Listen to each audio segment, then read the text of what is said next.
At one time, my brother was gonna get 8 years. He had already did 4. You do is sign off. Gotta listen to the people that love you. Right. You know, instead of listening to the jailhouse, people come and go, women come and go out your life, all this. Welcome back to BuzzBuster. I'm glad you're here. Make sure you subscribe so you don't miss daily videos. Master P recently dropped a statement that caught many people off guard about his brother, C Murder. He explained that his brother might have been home many years ago if he had accepted an 8-year plea deal instead of fighting the case in court. According to Master P, people who truly cared about him advised him to take that deal.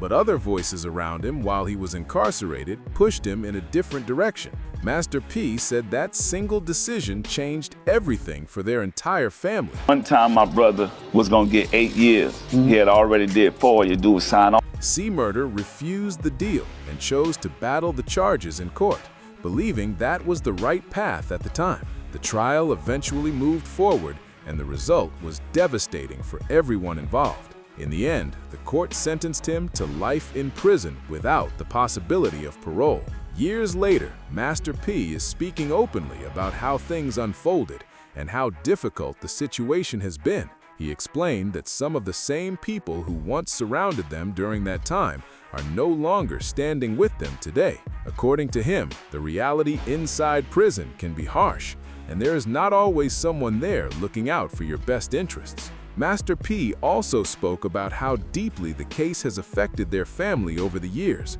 both emotionally and financially. He shared a simple message from that experience.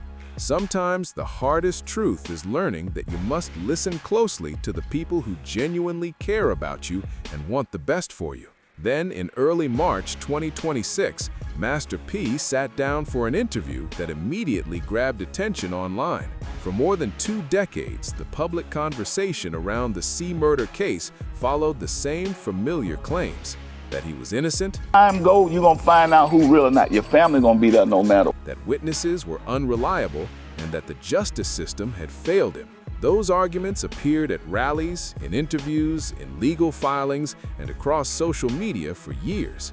But during this interview, Master P revealed a detail many people said they had never heard before. He stated that his brother had once been offered an 8-year plea deal and chose not to accept it. That moment spread across the internet almost instantly. A clip posted by My Mixtapes on X quickly traveled through Instagram, TikTok, YouTube, and other platforms, sparking huge debate online. People everywhere began asking questions about what really happened behind the scenes. The deal Master P mentioned reportedly came around 4 years into C Murder's incarceration, around 2006. This was during the tense period after his first conviction had been overturned and before the retrial. At that point, Corey Miller had already spent roughly 4 years behind bars, and the pressure around the case was building fast. The deal that was reportedly offered sounded simple when you looked at the numbers on paper. C Murder had already spent about 4 years behind bars, and the proposal was straightforward: serve 4 more years and then walk free. 4 years already done, 4 more to go. Sign the agreement, finish the time, and he could possibly have been home by around 2010, maybe even sooner with time credits. That was the math. That was the opportunity sitting right in front of him.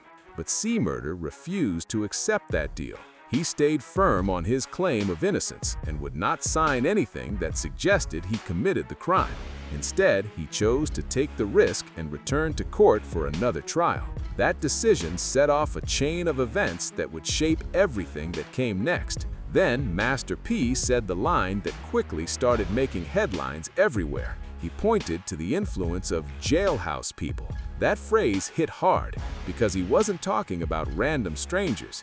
He was referring to a certain kind of influence that can grow around someone while they are incarcerated. These streets, Right. even though my brother innocent, Yeah, think about it. But you prolonged this so long. Inside prison walls, people move in and out of your circle, offering advice, sharing opinions, and sometimes making promises that sound convincing in that environment. Meanwhile, the family on the outside kept working non-stop, pushing legal efforts and trying to fight the case from every angle possible.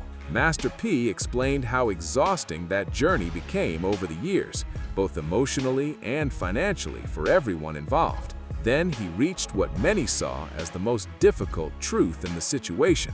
Even while revealing all of this, Master P did not step away from the belief that his brother is innocent.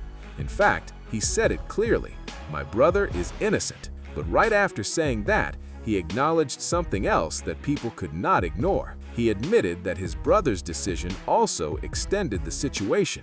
In his view, both things could exist at the same time. Master P explained that for him, the biggest issue was not only about what happened during the original incident. The deeper question was the decision that followed, choosing to go back into court and place everything in the hands of a jury in Jefferson Parish. That area has long had a reputation for being one of the toughest places in Louisiana when it comes to criminal trials. Instead of accepting a guaranteed 8-year deal and eventually coming home, the case went back into a courtroom where the stakes were far higher. Instead of accepting the deal, C. Murder chose to take the risk and put everything in front of a jury.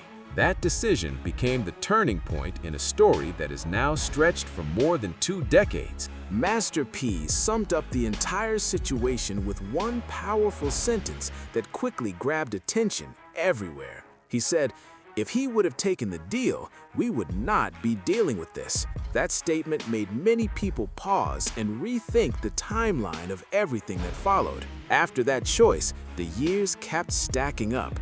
More than 20 years inside Angola prison, hunger strikes, court filings that seemed endless, appeals moving through different levels of the legal system, judges reviewing the case again and again with the same difficult outcomes returning each time. Meanwhile, the pressure on the family continued to grow. Courtrooms, long drives for prison visits, legal expenses, and constant public attention created years of stress. Even though my brother innocent, think about it. But you prolonged this so long. And so I just think if he'd have took the deal early, we would. Social media debates and public disagreements added even more weight to an already painful situation for the family. According to Master P's explanation, all of those years of struggle might have looked very different if the agreement had been signed back in 2006. If that deal had been accepted, Corey Miller could have potentially walked free several years later. By around 2010, he might have been able to return home, spend time with his daughters, and rebuild life with his family outside prison walls. But the agreement was never signed, and the retrial moved forward anyway.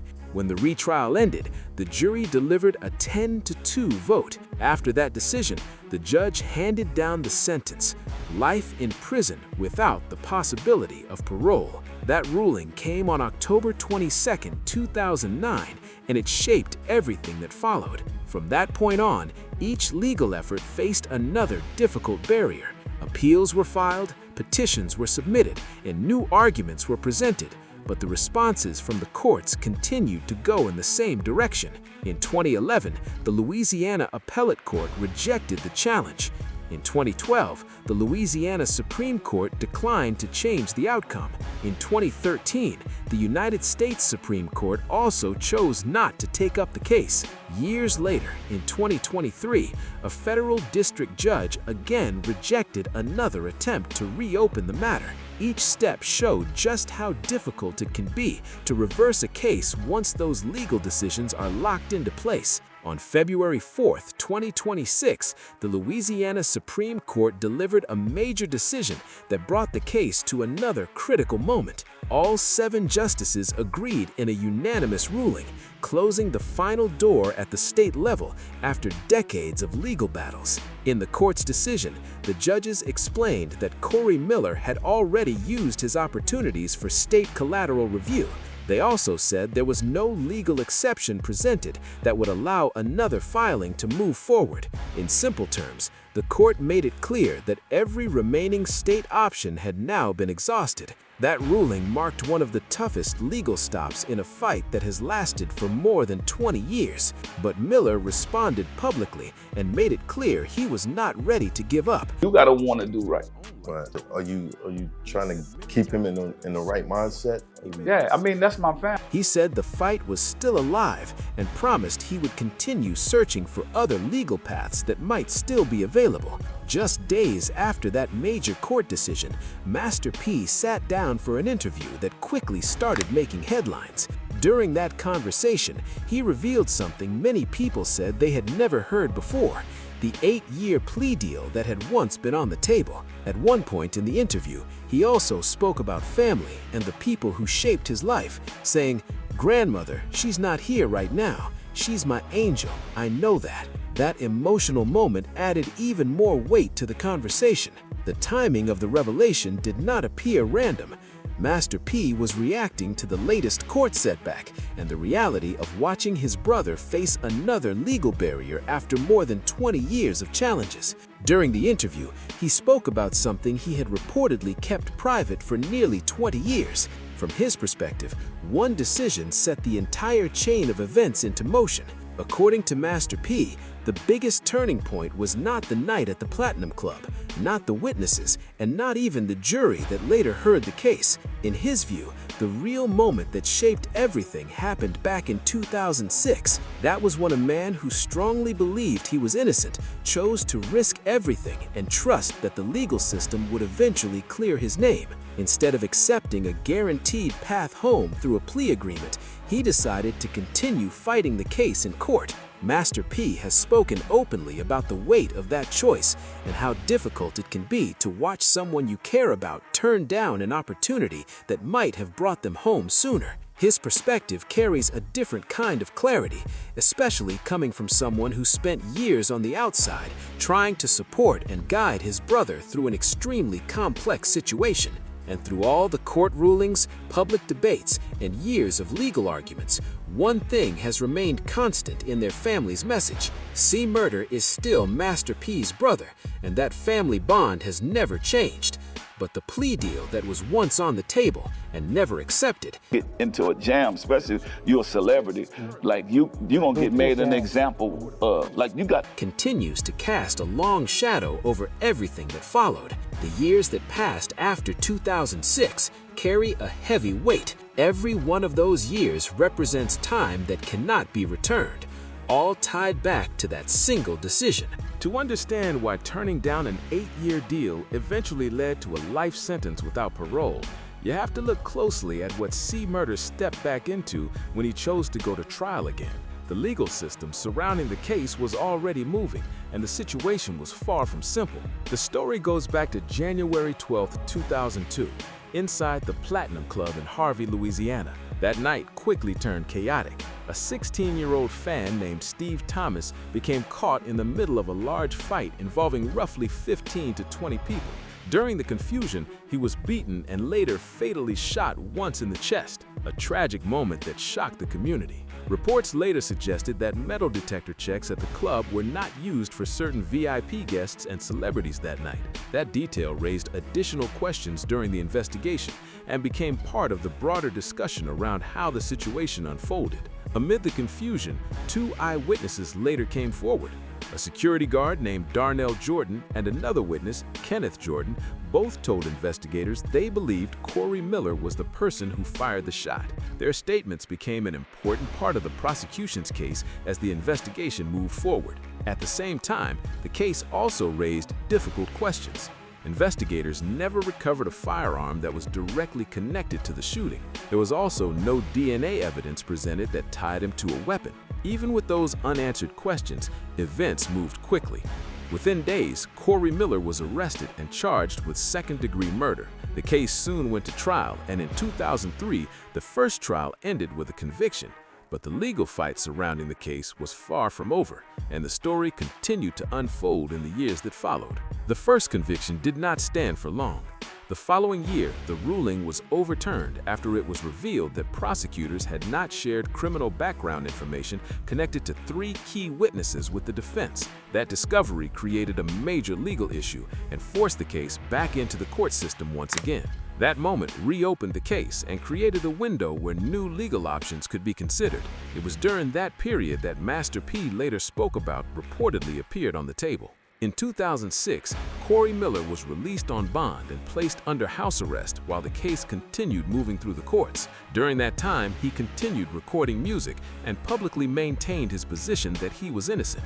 Then, the reported offer surfaced, an 8-year plea deal, but he chose not to accept it. The retrial finally began in August 2009. During the proceedings, the same 2 witnesses returned to the stand and repeated their earlier testimony. When the case reached the jury, deliberation stretched across more than 13 hours over 2 tense days. Reports later described serious tension inside the jury room. My mother, she's not here right now. She's my angel. I know it. As the jurors worked through the case, emotions reportedly ran high and the pressure of the decision became intense. At one point, a juror was said to have become physically overwhelmed by the stress of the situation. The atmosphere inside the room was described as chaotic during parts of the deliberation process. An early verdict was even rejected by the judge because it was considered legally invalid, forcing the jury to continue deliberating. Eventually, the jury returned with the final decision, a 10-2 vote finding Corey Miller guilty. But even after the verdict, controversy continued. One juror later claimed she felt heavily pressured during deliberations to change her vote from not guilty. She later spoke publicly about her experience and wrote about what she believed happened inside the room, describing the atmosphere as extremely tense as jurors pushed each other to reach a conclusion. On October 22, 2009, Judge Hans Liljeberg sentenced Corey Miller to mandatory life imprisonment without the possibility of parole. That ruling officially sealed the outcome of the retrial and set the course for the long legal battle that followed. Later, rapper Boosie Badass, who has said he spent time incarcerated with C-Murder, also spoke publicly about the case and shared his personal perspective. After reviewing some of the case materials that were discussed around the situation, he offered his own thoughts on what factors might have influenced the conviction.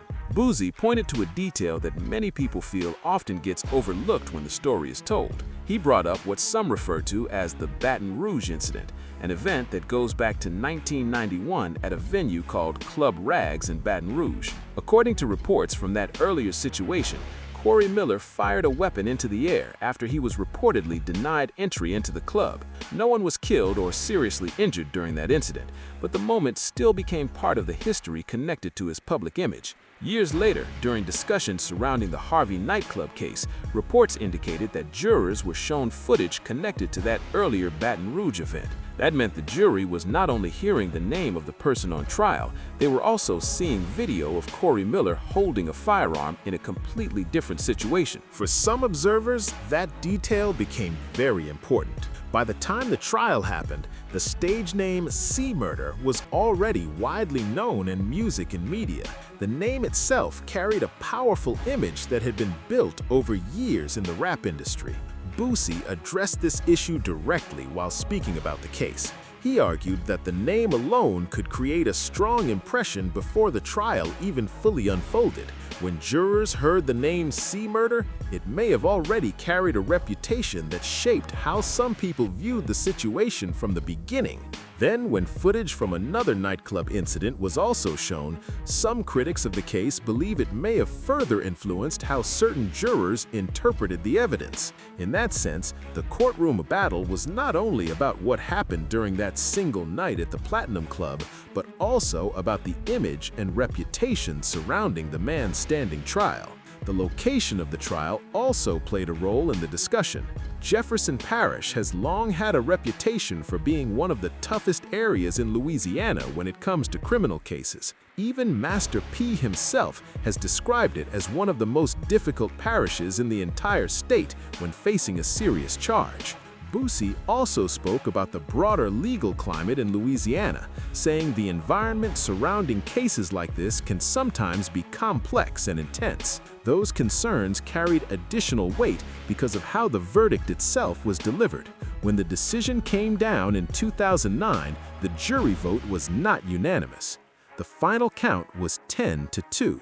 At the time, Louisiana was one of only 2 states in the entire United States that allowed non-unanimous jury verdicts in non-capital felony cases, a rule that would later become a major point of debate across the country. She should be his angel. I've never heard him talk about her like that. But I know Kim Kardashian put out one tweet and she his angel, which is crazy. That rule allowing non-unanimous jury verdicts had a long and controversial history in Louisiana.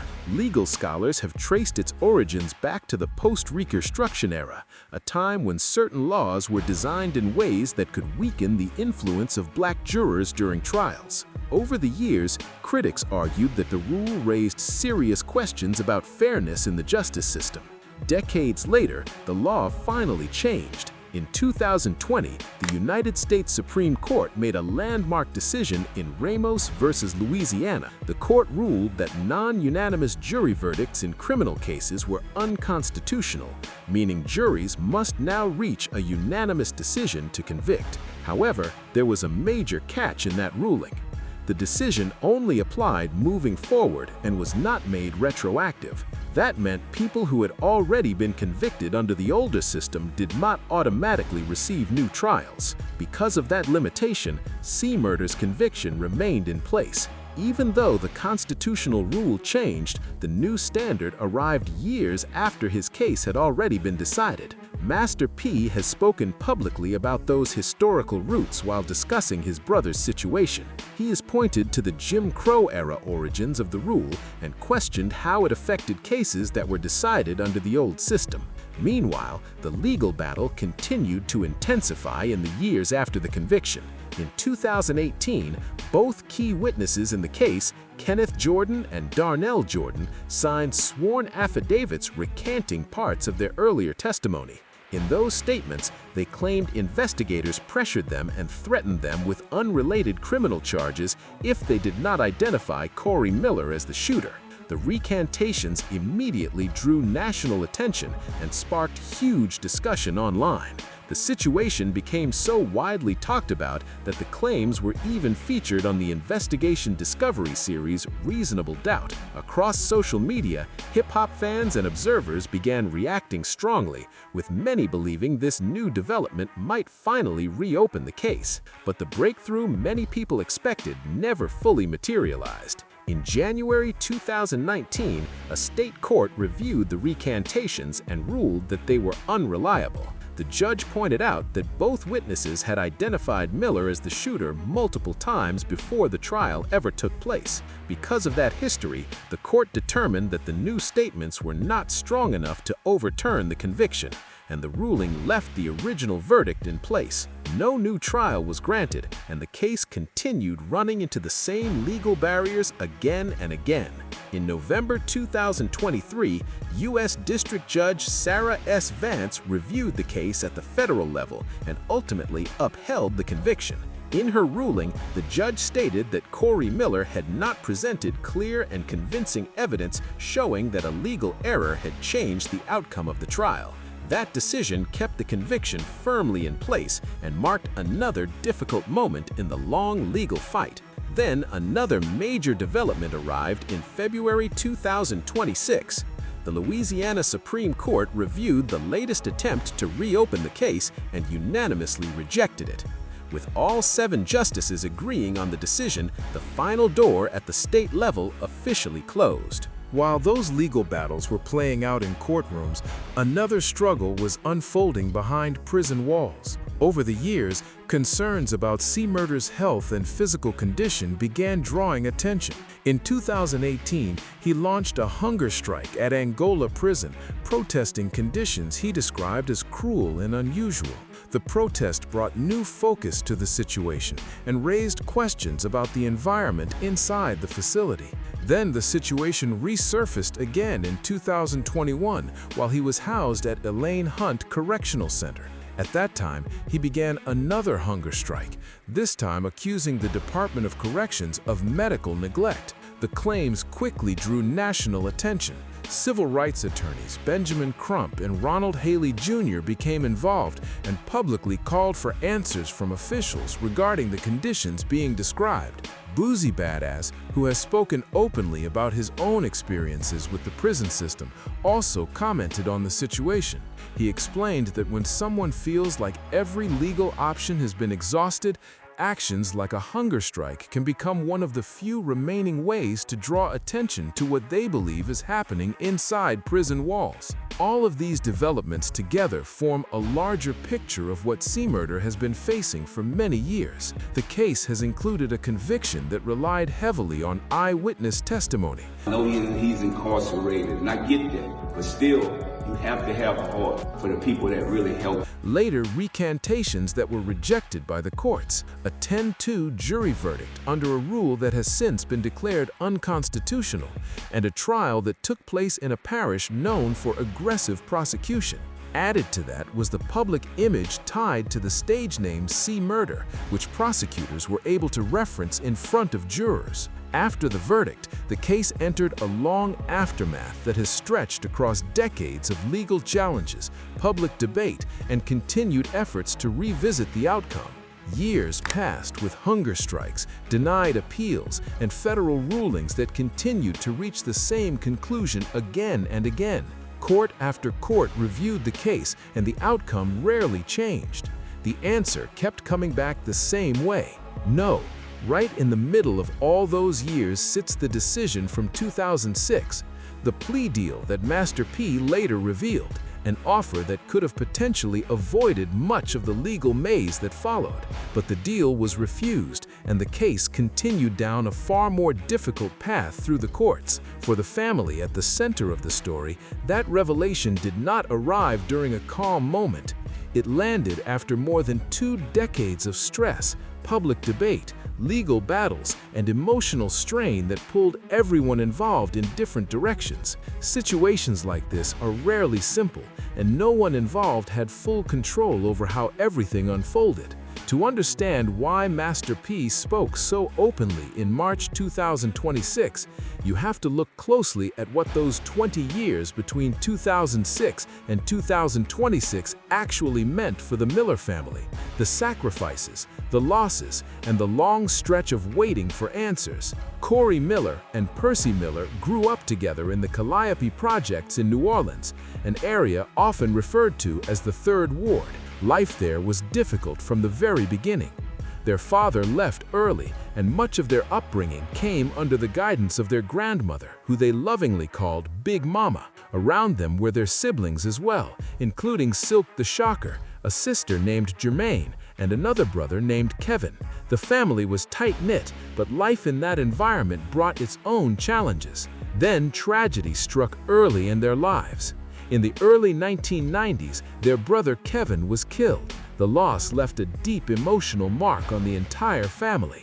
For many families growing up in difficult neighborhoods, grief like that often becomes something carried quietly, because talking about it does not erase the pain. Master P responded to that hardship by focusing on building something bigger for the family. After receiving $10,000 from a malpractice settlement involving his grandfather, he invested the money into opening a small record store in California. What started as a small business soon began to grow. That record shop eventually evolved into what the world would come to know as No Limit Records. By the early 1990s, Master P brought his brother Corey into the business, along with several other artists from their circle. What followed would become one of the most influential independent movements in hip-hop history. What started as a small operation quickly grew into something much bigger. The Miller family built their success step by step, turning a modest record store into a powerful movement in hip-hop. By the late 1990s, No Limit Records had become one of the most influential forces in the music industry. C-Murder played a major role in that success. His albums sold millions of copies, and his 1998 project, Life or Death, debuted at number 3 on the Billboard 200. For the Miller family, that moment represented more than just music success.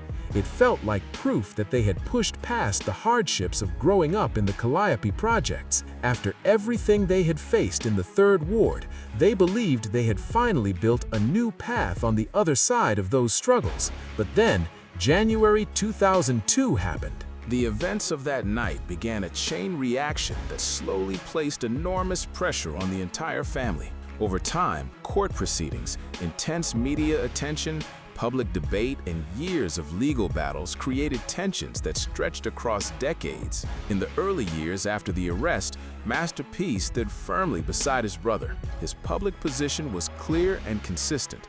He strongly advocated for C murder and repeatedly argued that his brother had been wrongfully convicted. By 2018, Master P decided to bring the fight directly into the public spotlight.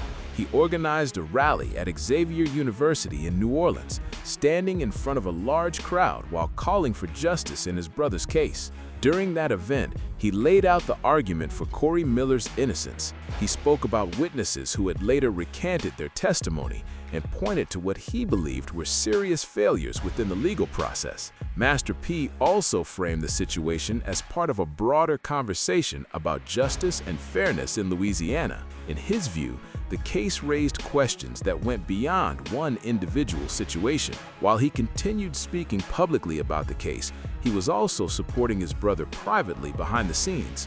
Legal costs continued to grow, and the family remained deeply involved through prison visits, court updates, and ongoing efforts to challenge the conviction. Over the years, the responsibilities surrounding the situation extended far beyond the courtroom. Going through that no more fundraising, people. So all y'all bloggers or whatever, y'all could understand one thing. The ATM, I'm pulling the plug on. Support for C Murder's children and family continued to be something the Miller family carried for a long time. Master P, in particular, took on a large share of the responsibility when it came to helping keep the legal fight going.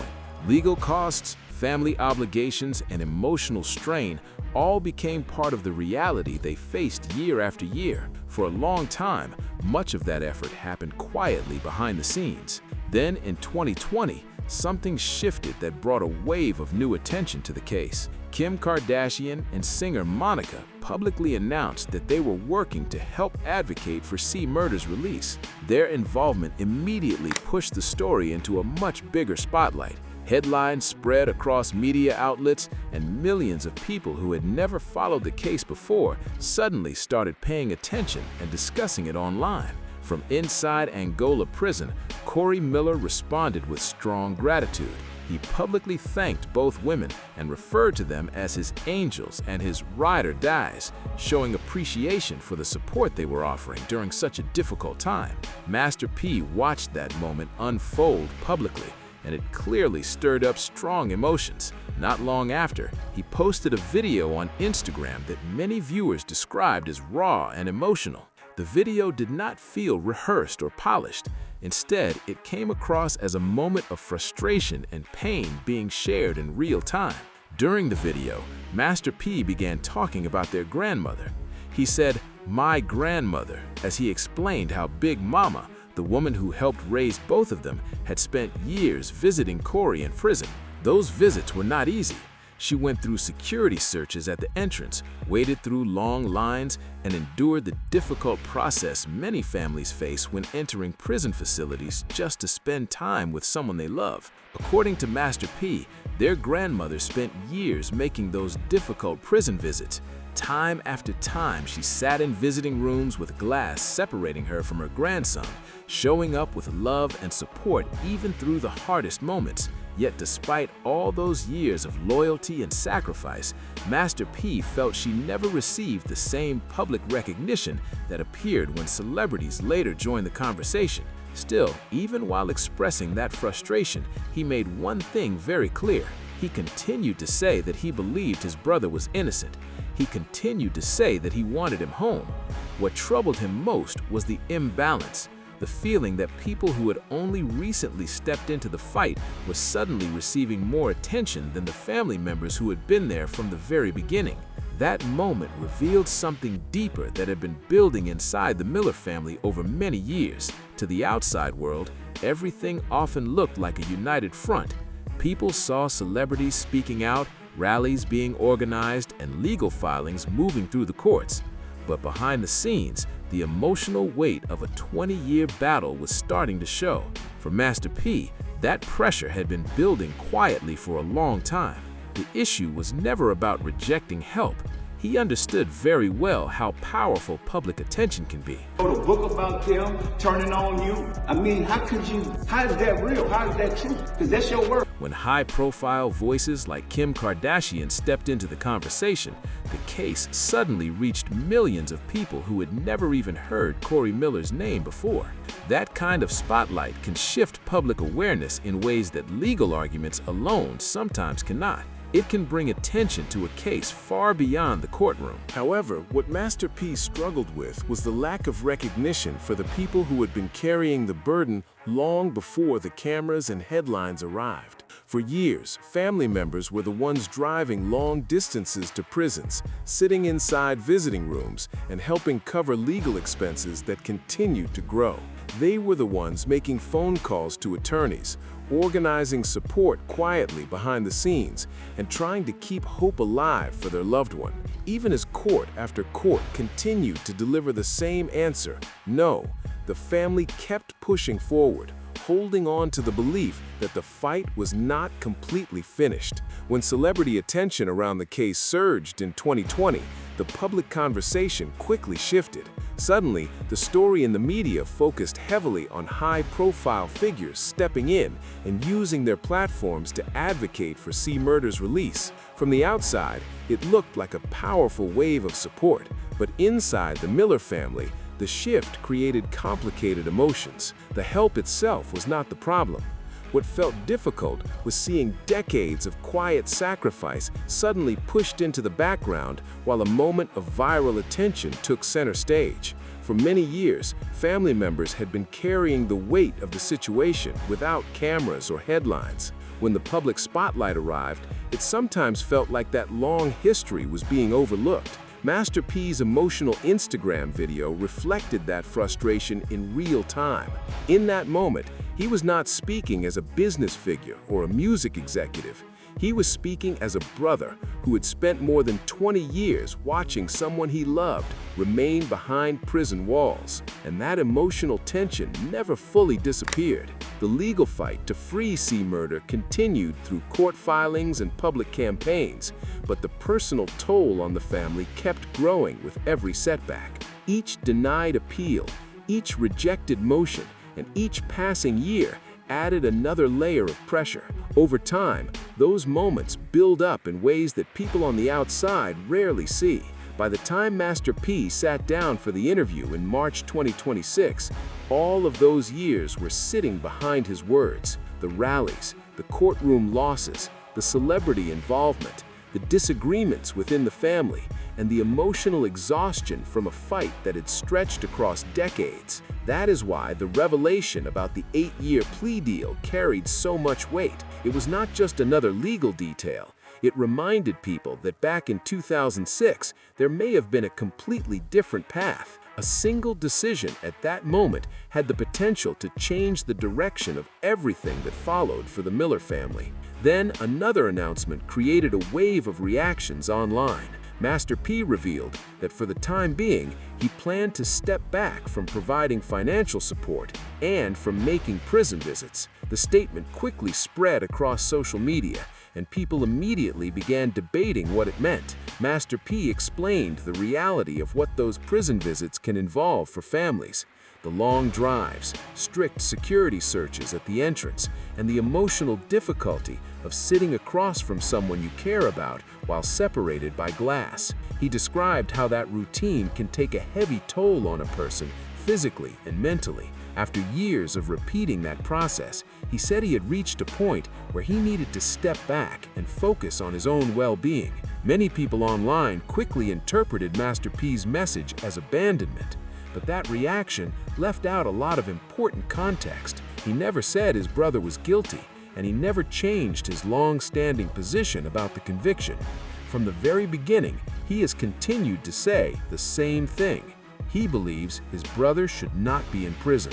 What he was expressing in that moment was something different. He was speaking about gratitude, responsibility, and the heavy weight carried by family members who had been standing in this fight for decades. Behind the headlines were relatives who quietly absorbed the emotional and financial pressure year after year. Their grandmother, their parents, siblings, aunts, and uncles all played roles in supporting Corey through one of the longest legal battles a family can face. For them, the case was not just something discussed on television or social media. It was part of everyday life, affecting finances, emotions, and family relationships for more than 20 years. At one point during his message, Master P even spoke directly to C. Murder through the camera. In that moment, he pointed toward people he believed had contributed to the situation that unfolded that night. With my brother, man, my brother been going through it. My brother been going through it, and I'm praying for him, and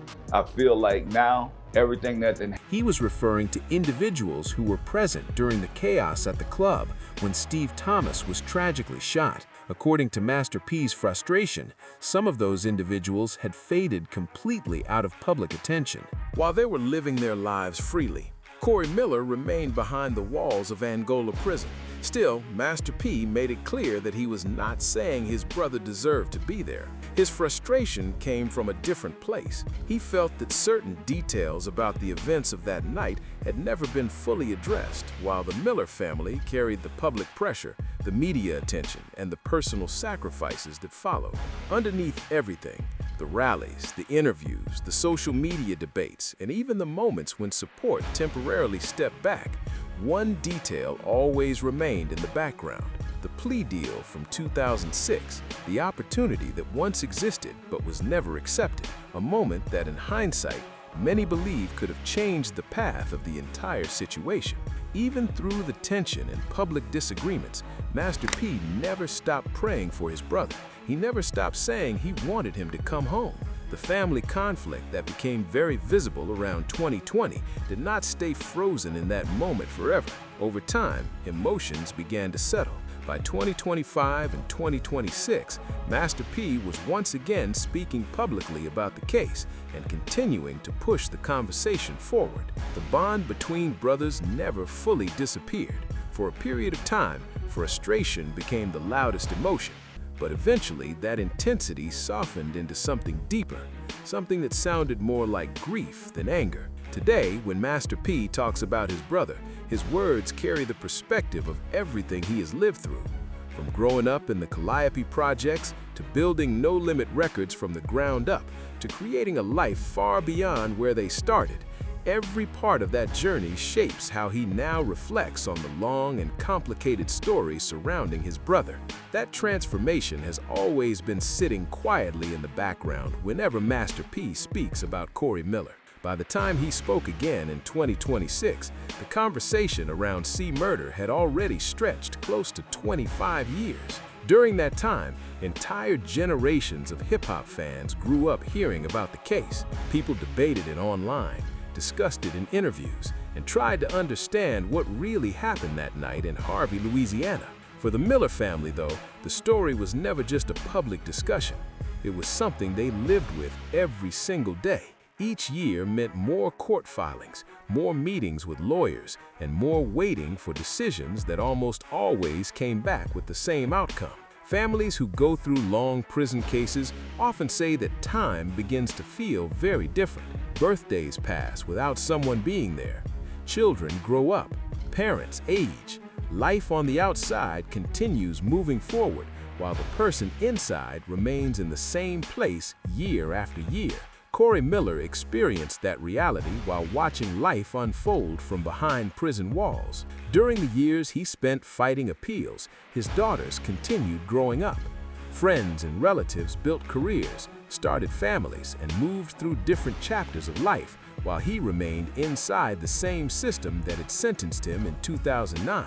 For Master P, those years created a complicated mix of emotions. Loyalty was always there because Corey is his brother. Faith was also there because he believed the conviction was wrong. But alongside those feelings was the heavy reality of time. Decades had passed while the legal process moved slowly, often delivering difficult results. That is one reason the 8-year plea deal still echoes so strongly today.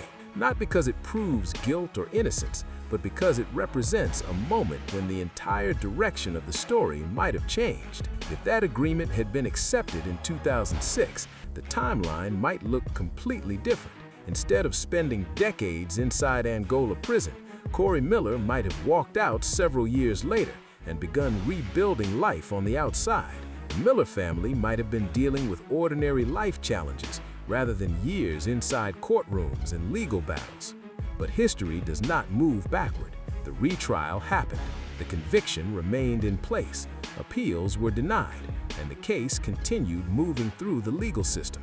With each passing year, the situation grew more complex, turning into one of the most talked about and debated cases connected to hip-hop and the justice system.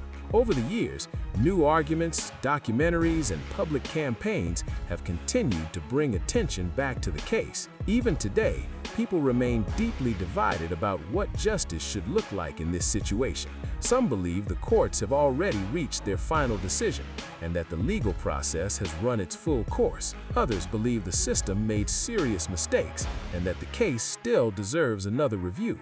What cannot be debated is the impact the case has had over the years. It reshaped the lives of the Miller family, sparked national discussions about jury laws in Louisiana, and turned one courtroom decision into a story that continues to be debated decades later. At the center of that conversation remains one question that has followed the case for more than 20 years: whether the legal fight will ever produce a different outcome for Corey Miller. For Master P, the journey also brought personal changes along the way. He has spoken many times about how his own mindset shifted over the years. At a certain point in his life, he said he made the decision to move differently and approach challenges in another way. In his words, that meant letting go of certain battles so he could focus on building a bigger future. He believes that change in perspective opened doors that may never have appeared otherwise. When he talks about his brother, he often returns to that same idea, not surrendering to the system, but sometimes stepping back from pride and the desire to prove a point in order to protect the chance to live life freely. In Master P's view, the 8-year plea deal that was reportedly offered in 2006 represented one of those moments. It was a moment where continuing to fight the charges could have been set aside in exchange for a guaranteed path back home. But C. Murder chose a different path. He decided to continue fighting the case in court. Him to where he need to go, because that's what I did. When I wasn't all the way right, I started asking God, like, man, show me something. You know, I don't want. That decision set off a legal struggle that has now lasted more than 2 decades inside the Louisiana justice system. Even after everything that has happened, Master P continues to say the same thing today. He believes his brother should be home with his family. As of March 2026, Corey Miller is 54 years old. He remains incarcerated at the Louisiana State Penitentiary, widely known as Angola, serving a life sentence without the possibility of parole. The legal fight, however, is not completely finished, and supporters continue to search for any remaining path that could bring the case back into court. Right now, the legal fight is still moving through the system. Corey Miller's case is currently before the United States Fifth Circuit Court of Appeals after the federal denial that came down in 2023. At the same time, another path is still being pursued at the state level, a petition for factual innocence filed under Louisiana's 2021 law remains pending as the legal process continues to unfold. The situation keeps raising difficult and complicated questions. The witnesses who originally testified against him later signed statements recanting parts of their testimony. At the same time, the jury rule that allowed the 10-2 conviction in his case has since been declared unconstitutional. Even with those developments, every court that has reviewed the case so far, both at the state and federal level, has reached the same conclusion and allowed the conviction to remain in place. Boosie once shared his opinion about the situation, saying the only way the story truly changes is if the system eventually decides to handle the case differently. Until that happens, the story remains unfinished. Master P has said publicly that his brother could have been home by now. He said it directly on camera for the world to hear, and the difficult reality is that C. Murder is still inside Angola prison today, still maintaining that he did not commit the crime, and still holding on to hope after all these years. That reality may be the hardest part of the entire story. If you found this breakdown helpful, make sure you like the video, subscribe to the channel, and share it with someone who wants to understand the full story. And drop a comment below letting me know what you think about this case and everything that has unfolded over the years.